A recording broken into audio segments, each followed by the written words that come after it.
The first time Zuri Kamau saw Park Isamu, he was breaking a man's fingers. She wasn't supposed to be there. The executive floor meeting had run late, and she'd taken a wrong turn looking for the bathroom.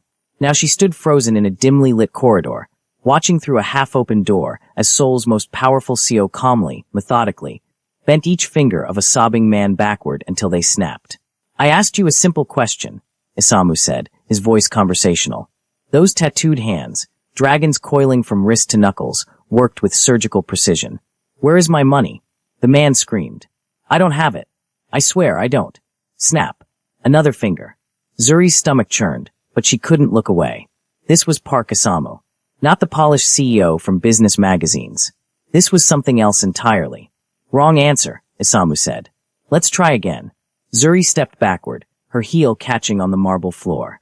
The sound echoed like a gunshot. Isamu's head snapped toward the door. Their eyes met. Time stopped. He was across the room in 3 strides, pulling her inside and shutting the door. His hand wrapped around her throat, not choking, just holding. A threat. His face was inches from hers, and she could see gold flecks in his dark eyes. "Who are you?" he demanded. Zuri's mind raced. She'd come to Seoul 6 months ago, desperate and broke after her consulting firm collapsed. She'd been working temp jobs, barely surviving. Tonight she'd been serving drinks at a corporate mixer on the floor below, trying to network her way into a real position. "Nobody," she managed. "I'm nobody. Nobody doesn't wear a name tag." His thumb pressed against her pulse. Zuri Kamau. Kenyan.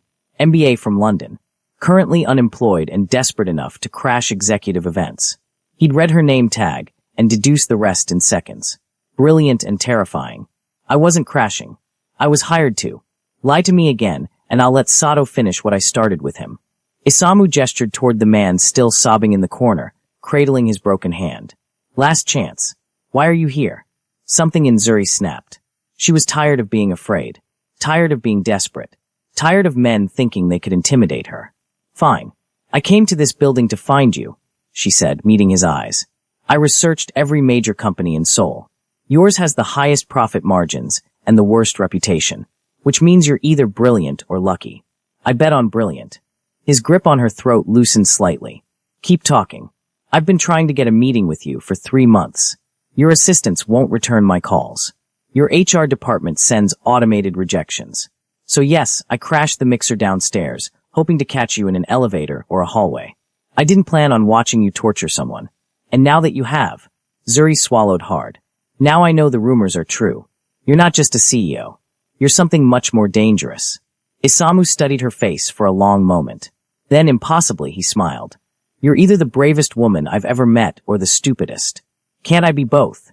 He laughed, a real laugh that transformed his face from terrifying to devastatingly attractive. "I like you. That's unfortunate." "Why unfortunate?" "Because I'm going to offer you a job, and it's going to ruin your life." He released her throat, and Zuri gasped, oxygen flooding back. Isamu walked to his desk, pressing a button. 2 security men appeared immediately, hauling the sobbing man away. When they were alone, Isamu leaned against his desk, those tattooed hands relaxed. "I need a strategist," he said. "Someone smart enough to see 10 moves ahead, desperate enough to take risks, and morally flexible enough to ignore what you just saw." What did I just see? A business disagreement being resolved. That was torture. That was Tuesday. He tilted his head, studying her. "I'll pay you 5 million a month. Triple what you were making before your firm collapsed. In exchange, you work for me exclusively. You see things. You don't talk about them. You help me build an empire. 5 million. Enough to pay off her debts, send money home to her mother in Nairobi. Actually live instead of just survive." "What kind of empire?" Zuri asked. "The kind that operates in shadows and boardrooms equally. The kind that makes kings and destroys them." He pushed off from the desk, moving closer. "I'm not a good man, Zuri. I won't pretend to be. But I'm honest about what I am. Can you work for someone like me?" She should run. Every instinct screamed at her to get out of this building and never come back. Instead, she heard herself say, "What's the catch?" "Smart girl. There's always a catch." Isamu's smile was sharp. "You belong to me. Completely. I own your time, your skills, your loyalty. You don't date. You don't make friends I don't approve. You don't breathe without me knowing about it. That's insane. That's the job. Take it or leave it." Zuri's hands clenched into fists. "I'm not property. No. You're an investment. And I protect my investments. He moved even closer, close enough that she could smell his cologne. But I also reward them. Work for me for 1 year. Prove yourself. And I'll give you equity. Real ownership in my legitimate companies. You'll never be desperate again. It was a devil's bargain. Zuri knew that. But she'd been desperate for so long, and she was so tired of being powerless. 1 year, she said. And then we renegotiate. Deal. Isamu extended his hand. When Zuri shook it, his tattooed fingers engulfed hers. The touch sent electricity up her arm. Welcome to hell, he said softly. I think you're going to like it here. If you're already hooked by Zuri and Isamu's dangerous beginning, wait until you see what happens next. This story gets darker, more intense, and absolutely explosive.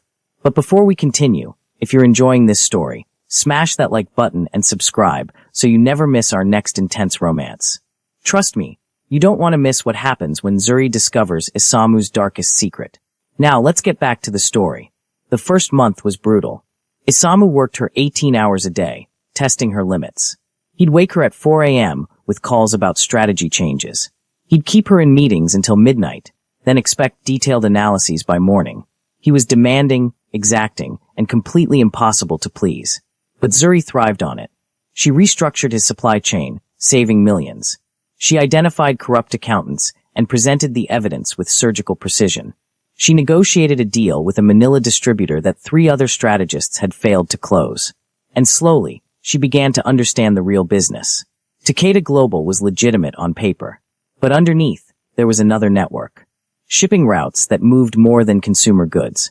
Pharmaceutical companies that produced compounds for less legal purposes.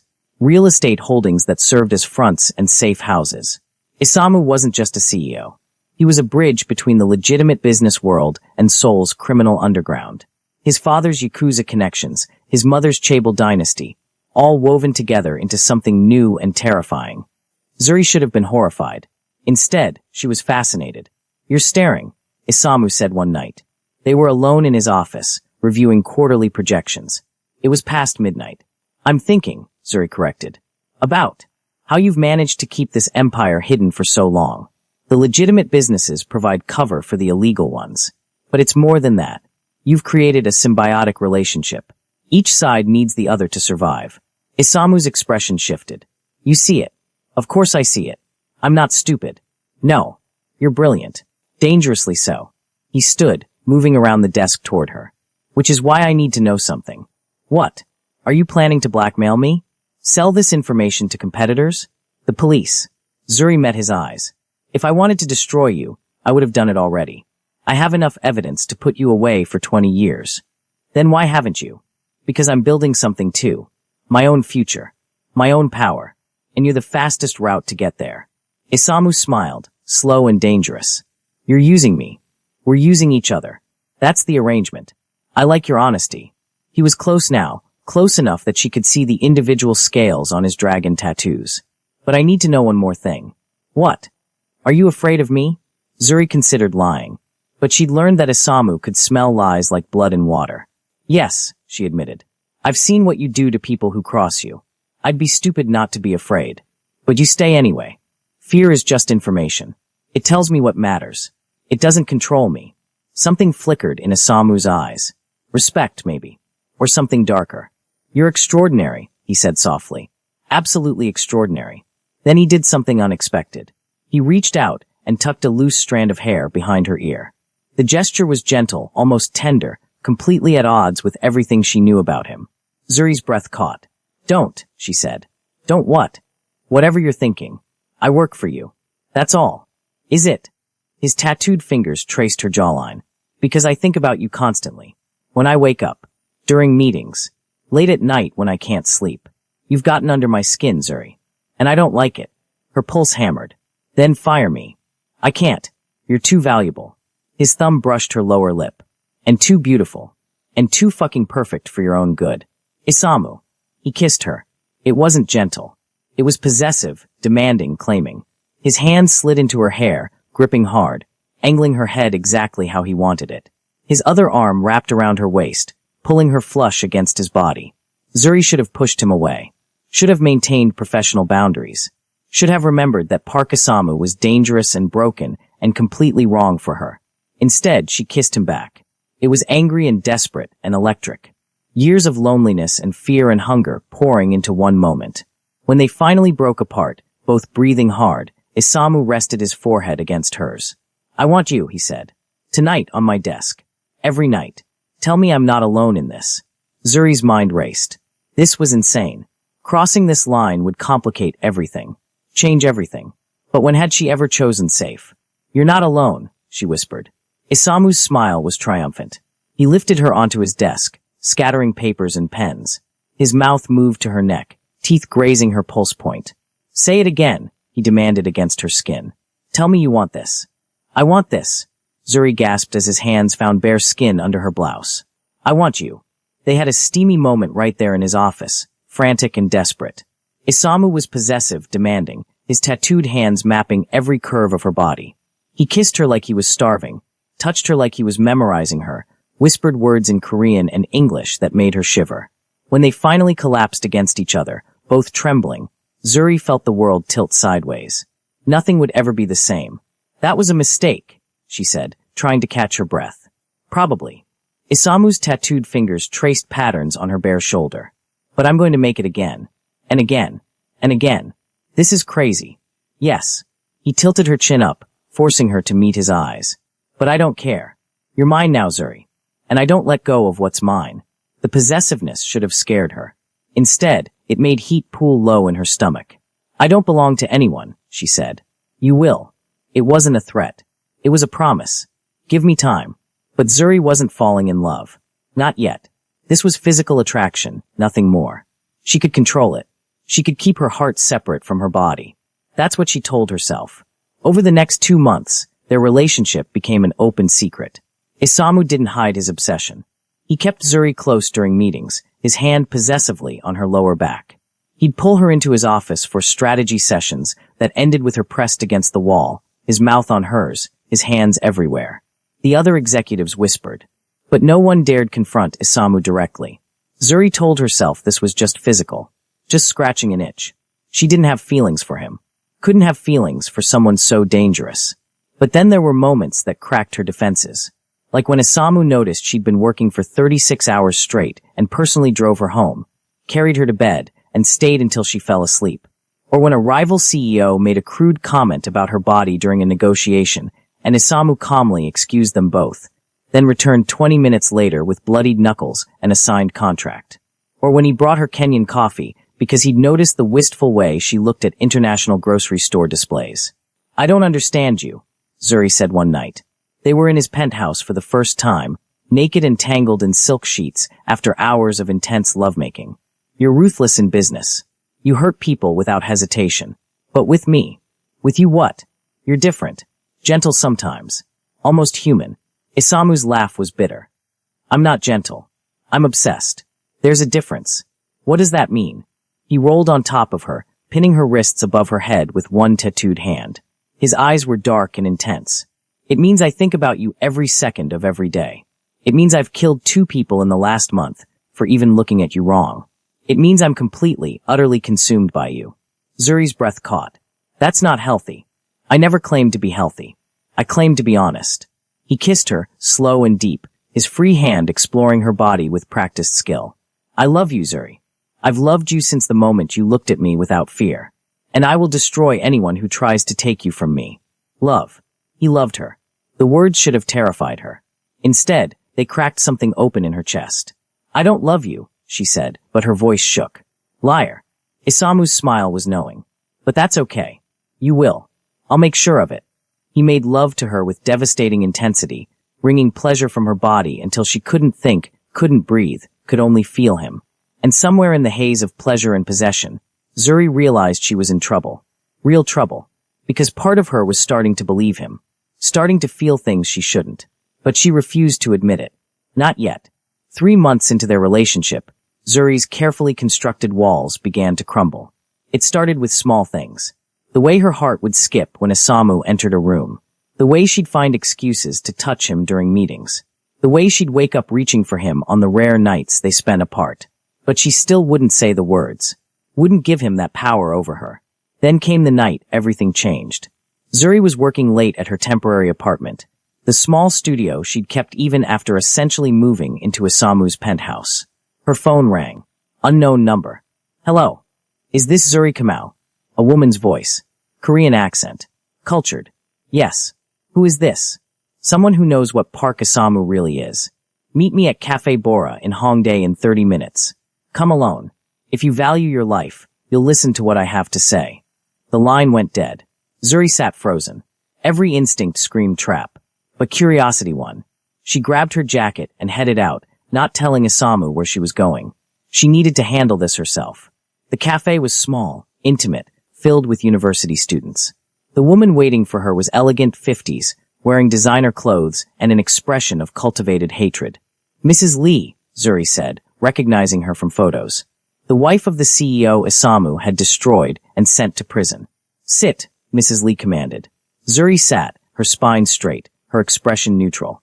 You're sleeping with him, Mrs. Lee said. Not a question. Park Isamu. The man who destroyed my family. Your husband was using Isamu's shipping routes for illegal activities. He brought that destruction on himself. Is that what Isamu told you? Mrs. Lee's smile was cold. Let me tell you what really happened. My husband discovered that Isamu was using those routes for human trafficking. Women and children being moved from Southeast Asia to Japan. When he threatened to expose it, Isamu framed him. Planted evidence. Destroyed everything we built. The words hit like a physical blow. You're lying, Zuri said, but uncertainty crept into her voice. Am I? Mrs. Lee slid a folder across the table. These are shipping manifests. Real ones, not the sanitized versions Isamu shows his board. Look at them. Zuri opened the folder with shaking hands.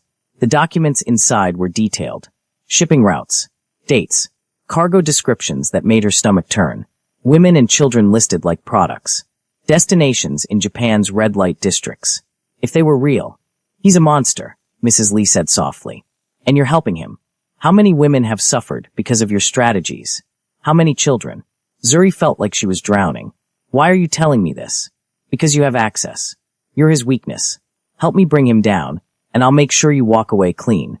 Refuse, and you'll go down with him when everything collapses. Mrs. Lee leaned forward. I'm going to the international press in 48 hours. With or without your testimony. But if you testify, if you provide insider information, you'll be seen as a whistleblower. A hero. Your family in Kenya will be safe. Your future will be secure. And if I don't, then you're complicit in his crimes. When he falls, you fall with him. And trust me, Miss Kamau, he will fall. Mrs. Lee stood, leaving a business card on the table. 48 hours. Choose wisely. Zuri sat in that cafe for an hour after Mrs. Lee left, staring at the documents. If they were real, everything she knew about Isamu was a lie. He wasn't just morally flexible. He was evil. A trafficker. A monster who'd used her intelligence to facilitate horrors she couldn't even imagine. But if they were fake, she couldn't ask Isamu directly. If he was guilty, he'd lie. If he was innocent, he'd be hurt that she doubted him. There was only one way to find out. That night, after Isamu fell asleep, Zuri slipped out of bed. She'd been studying his patterns for months, knew exactly when he was deepest in sleep. She made her way to his home office, her heart pounding. She'd learned his passwords months ago, watching over his shoulder during late nights. Now she used them, her hands shaking as she accessed the deepest levels of his encrypted systems. What she found made her blood run cold. The shipping manifests were real. They existed in his system. But as she dug deeper, reading the actual cargo descriptions and destination details, a different picture emerged. Yes, there were women being transported. But not as cargo. Not as victims. They were refugees. Women and children escaping sex trafficking syndicates in Southeast Asia. The destinations weren't red light districts. They were safe houses. The whole operation was an underground railroad, funded entirely by Isamu's legitimate profits. Mrs. Lee's documents had been altered. Locations changed. Context stripped away. Made to look like trafficking when it was actually rescue. Zuri sat back, her whole body shaking with relief and anger. Mrs. Lee's husband hadn't discovered trafficking. He discovered the rescue operation and tried to expose it, which would have gotten dozens of vulnerable women killed by the syndicates hunting them. Isamu hadn't framed an innocent man. He'd stopped someone from destroying a lifeline for the desperate. But there was more. Zuri kept digging, and what she found next made her heart stop. Financial records. Payments to a woman named Yuki-chun. Hundreds of thousands of dollars over the past year. Weekly meetings scheduled in Isamu's calendar. Hotel reservations for two. A mistress. He had a mistress. The betrayal cut deeper than any of Mrs. Lee's accusations. Because this was real. This was documented. This was Isamu lying to her face every time he said she was his everything. Zuri's hands clenched into fists. She'd been falling for him. Actually falling. And all this time, he'd been paying another woman. Sleeping with another woman. She was such a fool. Find what you were looking for. Zuri spun. Isamu stood in the doorway, wearing only sleep pants, his tattooed arms crossed over his bare chest. His expression was unreadable. How long have you known I was in here? She asked, her voice cold. Since the moment you logged in. I get alerts. He moved into the room, but she held up a hand. Don't come near me. Isamu stopped. What did you find? Mrs. Lee showed me documents. Said you were trafficking women and children. And you believed her? For about 30 minutes. Then I checked for myself. Zuri's voice shook with barely controlled rage. I found the truth about the rescue operation. I know what you're really doing. I know your husband tried to expose it and endanger all those women. Relief flooded Isamu's face. Then you understand. I also found the payments to Yuki-chun. Weekly meetings. Hotel reservations. Zuri stood, facing him across the desk. So while you were telling me I was yours, telling me you loved me, you were sleeping with someone else. How long, Isamu? How long have you been lying to me? Isamu's expression shuddered. It's not what you think. Then explain it. Explain why you're paying a woman hundreds of thousands of dollars. Explain the hotel reservations. Explain why you've been meeting her every week while I was falling for your lies. Yuki is my half-sister. The words hung in the air between them. Zuri blinked. What? My father had an affair 20 years ago. Yuki is the result. My mother's family refuses to acknowledge her existence. She's been living in poverty in Busan. Isamu's jaw tightened. I've been supporting her, paying for her education. The hotel meetings are because she refuses to come to Seoul. She's ashamed of being illegitimate. You're lying. I'm not. Isamu pulled out his phone, pulling up photos. A young woman, early 20s, with Isamu's eyes and his father's face. Pictures of them together, clearly familial. I didn't tell you because it's not my secret to share. Yuki doesn't want anyone knowing she's connected to me. She wants to build her own life without the park name hanging over her. Zuri stared at the photos, emotions warring inside her. Relief. Embarrassment. Lingering doubt. Why didn't you tell me? She asked quietly. Because I promised her I wouldn't tell anyone. Not even my mother knows I found her. Isamu moved closer, slowly, like approaching a wounded animal. I would never betray you, Zuri. You're everything to me. I'm not everything. I'm just convenient. Just another asset in your empire. No. Isamu grabbed her shoulders, forcing her to look at him. You're the only real thing in my life. The only person who sees me and doesn't run. The only person I've ever loved. You don't love me. You're obsessed with me. There's a difference. You're right. I am obsessed. Completely, utterly obsessed. His tattooed hands framed her face. But I also love you. I love how brilliant you are. How fearless. How you challenge me and push me and make me want to be better. I love that you're falling for me even though you're fighting it. I love everything about you. Tears burned Zuri's eyes. I'm not falling for you. Liar. Isamu's smile was gentle. You love me. You're just too stubborn to admit it. I don't. He kissed her, cutting off her denial. It was different from their usual desperate couplings. This was tender, almost reverent, full of emotion instead of just hunger. When he pulled back, Zuri was crying. I do love you, she whispered, the admission torn from her throat. I love you so much it terrifies me. Because I know what you are. I know what you're capable of. And I love you anyway. Isamu's expression cracked. He pulled her against his chest, holding her so tightly she could barely breathe. Say it again. I love you. Again. I love you, Park Isamu. I'm completely, stupidly in love with you. He lifted her, carrying her back to the bedroom. They made love slowly this time, every touch a confession, every kiss a promise. And when Zuri finally fell apart in his arms, she felt like she was falling and flying at the same time. Afterward, wrapped in each other, Isamu told her everything about Yuki. About finding his half-sister 3 years ago. About the guilt he felt for having everything while she had nothing. About the secret he'd kept to protect her. I'm sorry I doubted you, Zuri said. Don't be. You were protecting yourself. That's smart. His tattooed fingers traced patterns on her bare back. But now you know. I'm yours, Zuri. Completely. There's no one else. There never will be. Promise. I promise. You're it for me. The only one. He kissed her forehead. Now promise me something. What? Promise you'll never doubt me again. If you have questions, ask. Don't go to other people. Don't investigate behind my back. Trust me enough to come to me directly. It was a big ask. Trust didn't come easily to Zuri. But looking into Isamu's eyes, seeing the vulnerability there, she found herself nodding. I promise. Good. He pulled her closer. Because I have something else to tell you. Something I've been planning. What? I want to marry you. Zuri's heart stopped. What? I want to marry you. Make this official. Show the world you're mine and I'm yours.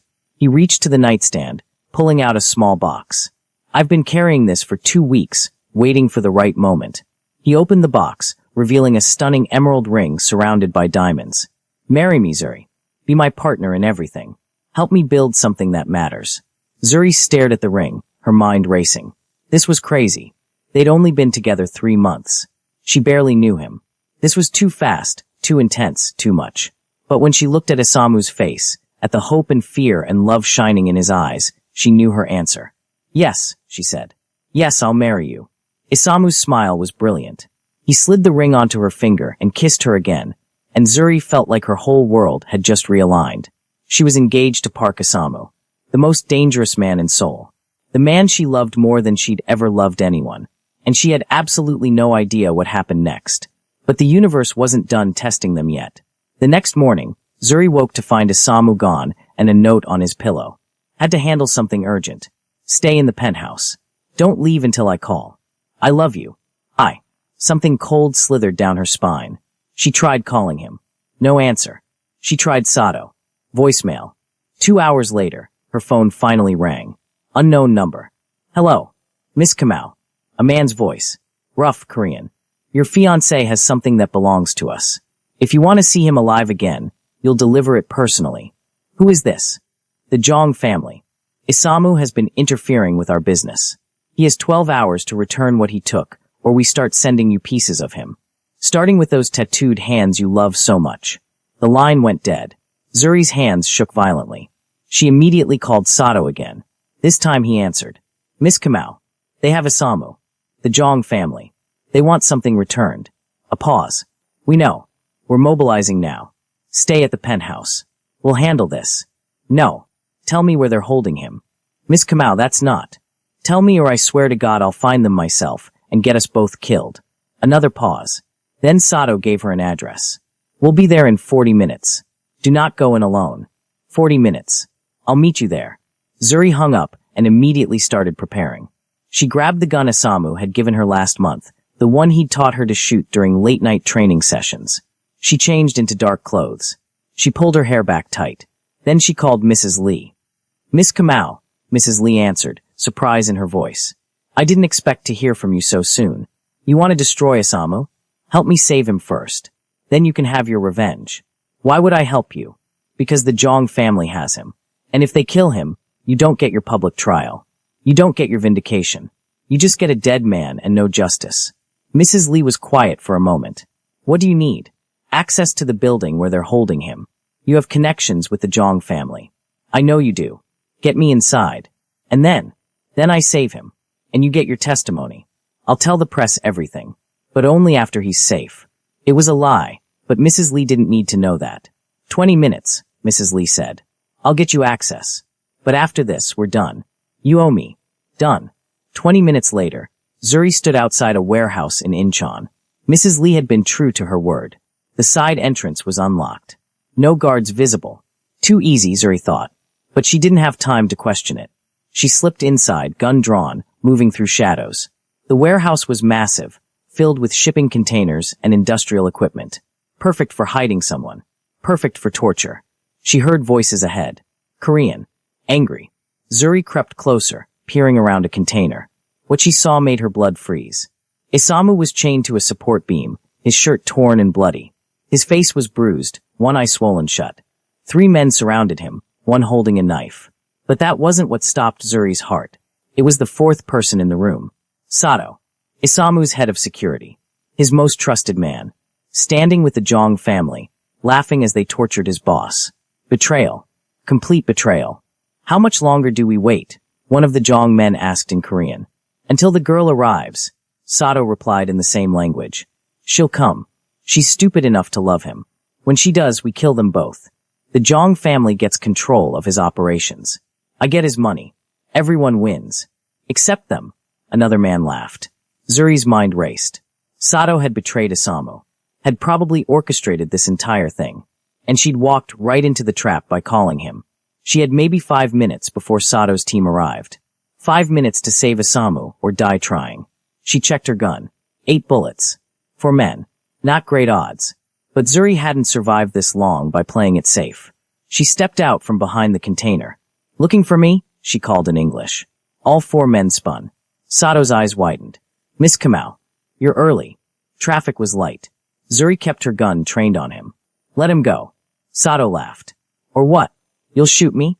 You don't have the stomach for it. Try me. For a moment, no one moved. Then one of the Zhang men lunged for his weapon. Zuri fired. The shot caught him in the shoulder, spinning him around. The warehouse erupted into chaos. Another man charged her. She fired again, catching him in the leg. Sato pulled his gun, but Isamu, even chained and bleeding, managed to kick out, catching Sato's knee. The older man went down hard. The third Zhang man grabbed Zuri from behind, pinning her arms. The gun clattered to the floor. She struggled, but he was stronger, lifting her off her feet. Stupid bitch, he hissed in Korean. You should have stayed home. Then everything happened at once. The warehouse doors exploded inward. Not Sato's team. Someone else.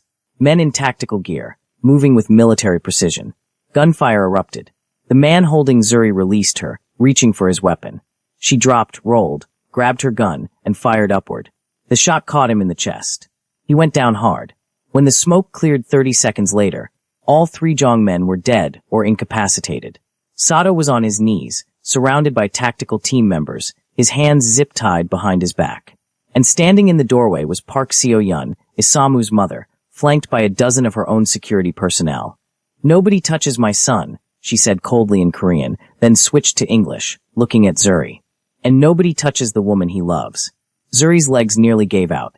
She ran to Isamu, her hands shaking as she worked at his chains. One of Seo-yeon's men helped, producing bolt cutters. The moment Isamu was free, he collapsed into Zuri's arms. You came, he said, his voice raw. You stupid, brave, perfect woman. You came for me. Of course I came. Zuri was crying now, checking his injuries with trembling hands. You're mine. I protect what's mine. Using my own words against me again. He managed a weak smile, then his eyes found Sato. The expression that crossed his face was pure murder. You betrayed me. You were weak, Sato spat. Obsessed with a foreign woman. Wasting resources on refugees instead of profit. The Zhang family offered me triple what you were paying. It was just business. Business. Isamu tried to stand, but his legs wouldn't support him. Everything I gave you. Everything I trusted you with. And you sold me out for money. Money is all that matters in this world. You taught me that. No. Isamu's voice was hard as steel. Loyalty matters. Honor matters. You had both and you threw them away. For what? A few million won from a family that would have killed you the moment you outlived your usefulness. Sato's expression flickered. He hadn't considered that. Mother, Isamu said, switching to Korean. Do what needs to be done. I don't want to see his face again. Seo-yeon nodded. With pleasure. Take him to the secondary location. Make sure he understands the price of betrayal before you end it. 2 security men dragged Sato away, his protests fading as they disappeared into the darkness. Can you walk? Zuri asked Isamu softly. With help. Between Zuri and one of Seo-yeon's men, they got Isamu to a waiting car. The ride back to Seoul was silent, Isamu's head resting on Zuri's shoulder, her hand gripping his tattooed fingers like a lifeline. At the penthouse, a private doctor was already waiting. He examined Isamu's injuries, declaring nothing broken but severe bruising and lacerations that would need time to heal. When they were finally alone, Zuri helped Isamu to bed. She sat beside him, her hand in his, neither speaking for a long moment. You saved my life, Isamu said finally. You would have done the same for me. I would have burned the entire city down for you. He squeezed her hand weakly. How did you know to call my mother? I didn't. I called Mrs. Lee for access to the building. I guess your mother has better surveillance than I thought. She tracks me. Has for years. Overprotective doesn't begin to describe it. He managed a small smile. She likes you, by the way. Told me so 3 times on the way here. Said any woman crazy enough to charge into a warehouse alone to save me deserves to be part of this family. Your mother terrifies me. She terrifies everyone, but she respects strength. And you, my love, are the strongest person I know. Zuri felt tears burning again. When I saw Sato there, standing with them, I thought. She couldn't finish. I know. I thought the same thing when I realized he'd set me up. The one person I trusted completely besides you. Isamu's jaw tightened. I should have seen it. Should have known. He fooled both of us. He was careful. Too careful. Which means he'd been planning this for months. Maybe longer. Isamu's eyes closed. I'm getting sloppy. Letting emotions cloud my judgment. Don't. Zuri leaned down, pressing her forehead to his. Don't you dare blame yourself for trusting someone you thought was loyal. That's on him, not you. I put you in danger. I put myself in danger. I chose to come after you. I chose this life. She kissed him gently. And I'd choose it again. I'd choose you again. Every time. Isamu pulled her down beside him, wrapping his arms around her despite his injuries. I don't deserve you. Probably not. But you're stuck with me anyway. Forever. Forever, Zuri promised. They fell asleep like that, wrapped around each other. And for the first time in days, Zuri felt like she could breathe. But the next morning brought new complications. Zuri woke to her phone buzzing incessantly. 30 missed calls. 50 text messages. All from her cousin Amani in Nairobi. She called back immediately. Zuri. Amani's voice was panicked. Where have you been? I've been trying to reach you for 12 hours. What's wrong? It's your mother. She collapsed yesterday. She's in the hospital. They think it's her heart. The world tilted sideways. What? How bad? Bad enough that the doctors are saying you need to come home. Now Zuri. She's asking for you. Zuri's chest tightened. I'll get the first flight out. Tell her I'm coming. She hung up and turned to find Isamu awake, watching her with concern. What happened? My mother. She's in the hospital. I have to go to Nairobi. I'll come with you. You can barely walk. You need to recover. Then I'll send Seo Yun's best security team with you. You're not traveling alone. Not after yesterday. His expression was firm. Non-negotiable, Zuri. She wanted to argue. But he was right. After Sato's betrayal, she couldn't trust anyone from Isamu's organization. His mother's people were safer. Okay, but I leave today. Done. I'll arrange everything. 6 hours later, Zuri was on a private jet to Nairobi, accompanied by 4 of Seo Yun's most trusted security personnel. She spent the entire flight staring out the window, worry gnawing at her chest. Her mother had been her rock growing up. After Zuri's father died when she was 12, her mother had worked 3 jobs to send Zuri to good schools, to give her opportunities. And Zuri had repaid her by getting involved with a crime lord halfway around the world. Guilt ate at her. At Nairobi's Wilson Airport, a car was waiting. They drove directly to Kenyatta National Hospital, where Amani met her at the entrance. Her cousin looked exhausted, her eyes red from crying. She's stable, Amani said immediately. But Zuri, it's serious. The doctors are talking about bypass surgery. She needs rest and stress-free recovery. And she trailed off. And what? She knows. About you and Isamu. Someone sent her articles. Photos of you two together. Information about his connections. Amani's voice dropped. It's what caused the heart attack. The stress of finding out her daughter is involved with a gangster. The guilt became a physical weight, crushing Zuri's lungs. I need to see her. Her mother was in a private room, looking small and fragile in the hospital bed. When she saw Zuri, her eyes filled with tears. Mama, Zuri said, rushing to her side. I'm so sorry. I'm so sorry. Is it true? Her mother asked in Swahili, her voice weak. The things they say about this man? That he's dangerous? That he hurts people? Zuri could lie. Should lie. But she'd spent so many years lying that she couldn't anymore. Yes, she said quietly. It's true. He's complicated and dangerous, and not the kind of man you wanted for me. Her mother's face crumpled. Then why, Zuri? Why would you choose this? I raised you to be better than this. You raised me to be strong, to survive, to take opportunities when they came. Zuri gripped her mother's hand. I was broke and desperate in soul. He gave me a chance. And then, she swallowed hard. Then I fell in love with him. Despite everything. Because of everything. Love doesn't excuse evil. He's not evil, Mama. He's complex. Yes, he does things that are wrong. But he also saves people. Protects people. He's saved dozens of women from trafficking. He takes care of his employees. He's building something that matters. And you? What are you building? A life based on blood money. The words cut deep because they were partially true. I'm building power, Zuri said. Real power. The kind that means I'll never be desperate again. The kind that means I can help our family. Send you money. Pay for your surgery. Give my future children opportunities one never had. I don't want blood money. All money has blood on it somewhere, Mama. At least I know where mine comes from. Her mother closed her eyes, tears streaming down her cheeks. I just wanted you to be safe. To be happy. Not mixed up in this dangerous world. I am happy. Terrified and complicated and probably making mistakes, but happy. Zuri leaned forward. And I love him, Mama. I know it's not what you wanted. But I love him more than I've ever loved anyone. He makes me feel alive. Will he keep you alive? Or will I get a call one day that you've been killed because of his enemies? It was a fair question. One Zuri had asked herself 100 times. I don't know, she admitted. But I'd rather live one real year with him than 50 safe ones without him. Her mother was quiet for a long time. Then she squeezed Zuri's hand weakly. Then promise me something, she said. Promise me you'll be careful. That you'll protect yourself. That you won't lose yourself in his world. I promise. And bring him here. When I'm better. I want to meet this man who's stolen my daughter's heart. I want to see if he's worthy of you. Zuri felt tears spilling over. He's not worthy of me. But I chose him anyway. Her mother's smile was sad. Love makes fools of us all. Zuri stayed in Nairobi for 2 weeks, until her mother's surgery was successful and she was recovering well.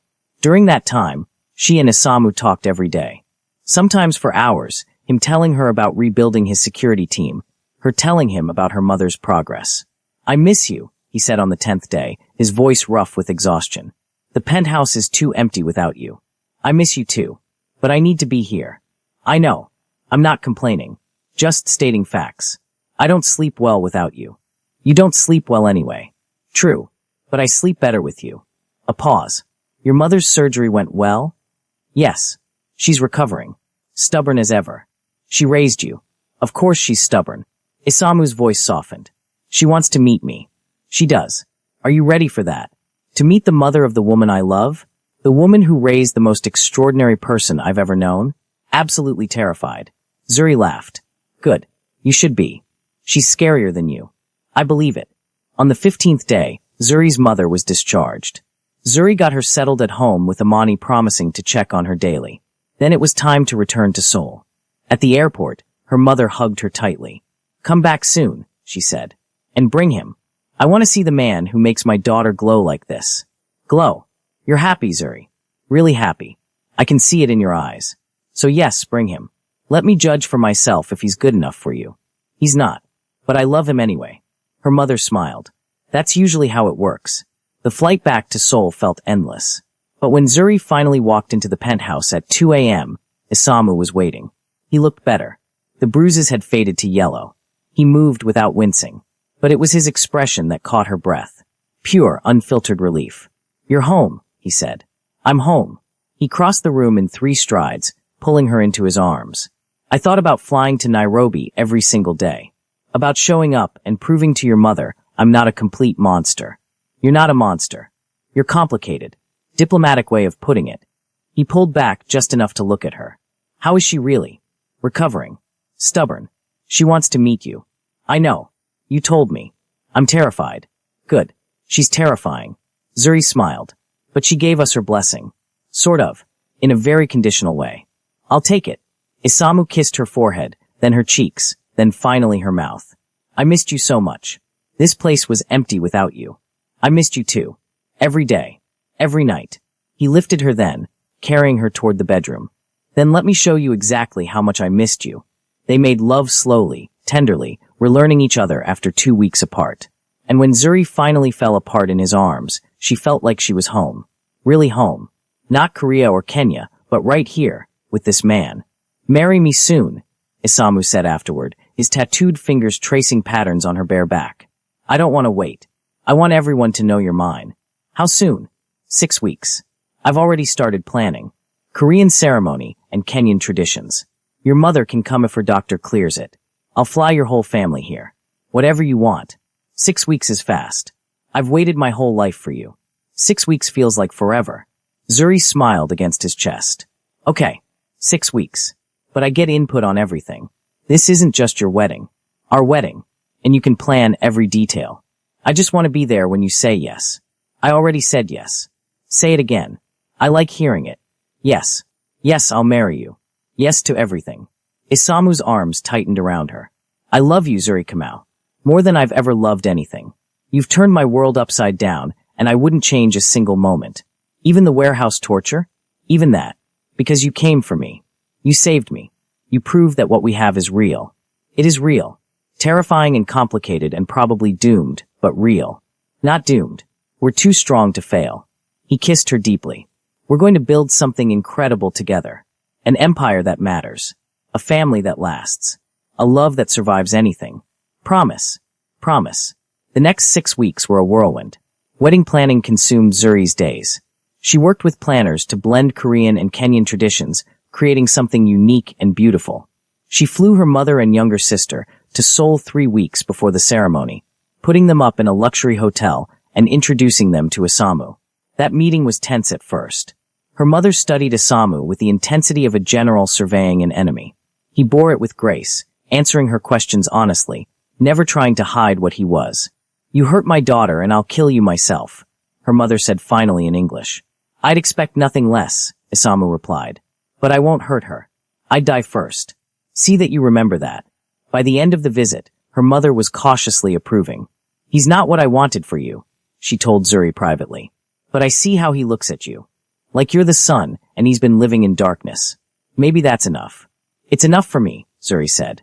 The business side was more complicated. With Sato's betrayal exposed, Isamu had to rebuild his entire security apparatus.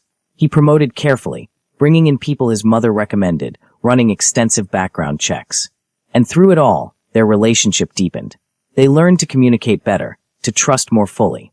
Isamu started therapy to work through his control issues. Zuri started training in self-defense more seriously, refusing to be helpless again. They became true partners, in business and in life. 2 weeks before the wedding, Zuri woke feeling nauseous. She ignored it at first, chalking it up to stress. But when it persisted for 3 days, Isamu insisted she see a doctor. The news was unexpected. You're pregnant, the doctor said. About 6 weeks along. Zuri sat frozen. Pregnant. A baby. She and Isamu were having a baby. Are you sure? She managed. Quite sure. Congratulations. The drive home was silent, Zuri's mind racing. This wasn't planned. They'd been careful, but clearly not careful enough. How would Isamu react? Would he be happy? Terrified? Angry? At the penthouse, she found him in his office, reviewing security details for the wedding. We need to talk, she said. Isamu looked up immediately, reading the seriousness in her tone. What's wrong? I'm pregnant. Silence. Complete, absolute silence. Isamu stared at her like she'd spoken a foreign language. Pregnant, he finally repeated. Yes. 6 weeks. The doctor confirmed it today. More silence. Then Isamu stood, crossed to her, and pulled her into his arms so tightly she could barely breathe. We're having a baby, he said, his voice shaking. You and me. A baby. Are you okay with this? I know it's not planned. Okay. Zuri, I don't have words. This is. He pulled back, his eyes suspiciously bright. This is the best news I've ever gotten. You're giving me everything. A family. A future. A reason to be better than I am. Relief flooded through her. You're happy. Happy doesn't begin to cover it. Terrified, yes. Worried about bringing a child into my world, absolutely. But happy. Completely. He dropped to his knees then, pressing his face against her still flat stomach, his tattooed hands spreading across her hips. Hello, little one, he said softly. I don't know if you can hear me yet, but I'm your father, and I promise I'm going to protect you with everything I am. You and your mother. You're my whole world now. Zuri's hands threaded through his hair, tears streaming down her face. We're going to be okay. All three of us. We're going to be better than okay. We're going to be extraordinary. The wedding day arrived like a storm, beautiful and intense and overwhelming. 500 guests filled the traditional Korean venue. Business associates, family, allies from both legitimate and shadow worlds. The ceremony itself was a spectacle, blending Korean hanbok and Kenyan wedding traditions in ways no one had seen before. Zuri wore a custom gown that incorporated both cultures, stunning in its complexity. Isamu wore traditional Korean dress with subtle nods to Kenyan patterns. They looked like royalty. As they exchanged vows, speaking in both English and Korean, Zuri felt the weight of the moment. This wasn't just a wedding. It was a declaration, a line drawn in the sand. They were building something together, and everyone here needed to recognize it. I promise to love you in darkness and in light, Zuri said, her voice steady. To stand beside you in business and in life. To be your partner, your equal, your home. I promise to protect you and our family with everything I am, Isamu replied. To trust you completely. To build a future worthy of the love you've given me. To be yours, completely and forever. When they kissed, the room erupted in applause. The reception was lavish, food and drink flowing freely. Zuri danced with Isamu, with her mother, with various business partners. She smiled until her face hurt, accepted congratulations until the words blurred together. But as the night wore on, exhaustion from the pregnancy hit her hard. I need to sit, she told Isamu quietly during a lull. Let's go home. No one will miss us now. They slipped away from their own reception, leaving the celebration still going strong. In the car, Zuri kicked off her shoes and rested her head on Isamu's shoulder. Today was perfect, she said. Today was just the beginning. His tattooed hand rested on her stomach, protective and possessive. This is our life now. Our family. Our empire. Everything we've built, and everything we're going to build. No regrets. Not a single one. You. Zuri thought about where she'd started. Broke and desperate in soul. Crashing executive events and taking dangerous chances. She thought about everything that had happened since. The violence, the passion, the betrayal, the love. No regrets, she said. Not one. At the penthouse, Isamu carried her across the threshold, traditional in the most important way. He set her down gently in their bedroom, helping her out of the elaborate wedding dress. I love you, he said, his hands worshipful as they traced her curves. I'm going to spend every day of the rest of my life proving how much.